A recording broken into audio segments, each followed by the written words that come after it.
साथियों जय हिंद। मित्रों, इस 15 अगस्त की पावन बेला पर साथियों आपके मन में छोटे छोटे बच्चों को जब तिरंगा झंडा लेकर उत्सुकता से विद्यालय की तरफ बढ़ते हुए आप देखते हैं तो आपके मन में निश्चित रूप से एक कौतूहल होता है। साथियों, आजादी का जो पहला दिन था कितना कौतूहल भरा रहा होगा।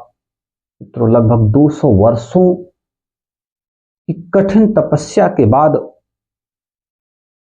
हमें आपको एक ऐसा दिन, एक ऐसा सवेरा, एक ऐसे कल, एक ऐसे सूरज का इंतजार था जो हमारे अनगिनत हुतात्मा सपूत वीरों, अनगिनत हुतात्मा सपूत वीरों ने त्याग और तपस्या से लिखी थी। साथियों, आजादी 15 अगस्त 1947 को मिली जरूर, लेकिन जितनी खुशी आजादी मिलने को लेकर था, कहीं न कहीं उससे ज्यादा दुख विभाजन की पीड़ा से था, गिरी हुई अर्थव्यवस्था से था,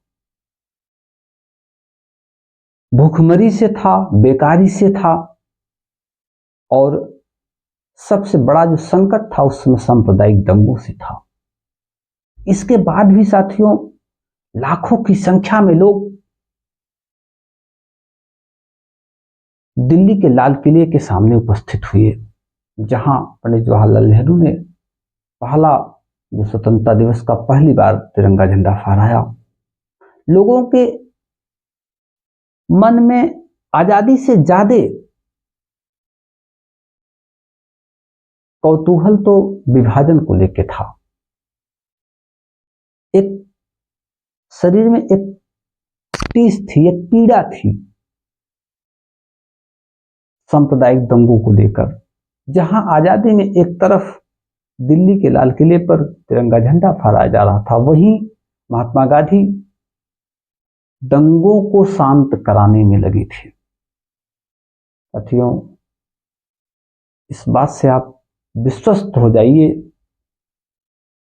कि आजादी का जो पहला दिन था उसके लिए हमको लगता है कि हिंदी के शब्दकोश में कोई शब्द नहीं है। इतनी खुशी थी, तो जितनी खुशी थी कहीं न कहीं से उतनी पीड़ा भी थी अंदर। आप थोड़ा सा अगर महसूस करेंगे तो आपको रोना आ जाएगा साथियों। वहीं जहां अनगिनत हुतात्मा सपूत वीर फांसी के फंदे पे चढ़ गए थे, उनकी याद आ रही थी।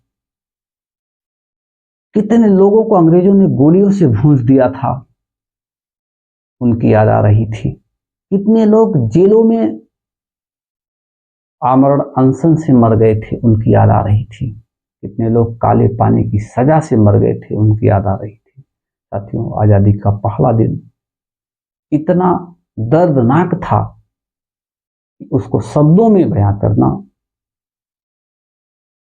हमें लगता है कि शब्द छोटे पड़ जाएंगे मित्रों। फिर भी एक आंखों में रोशनी थी, एक चमक थी आने वाले भारत की, आने वाले सपनों के भारत की, जिसको राजनीतिज्ञों के सामने बड़ा ही, बहुत ही एक कह लीजिए कि एक तपस्या का दिन था। लोगों ने उसको साकार भी बनाया, बहुत लंबी कठिन तपस्या के बाद साकार बनाया। साथियों, जय हिंद मित्रों।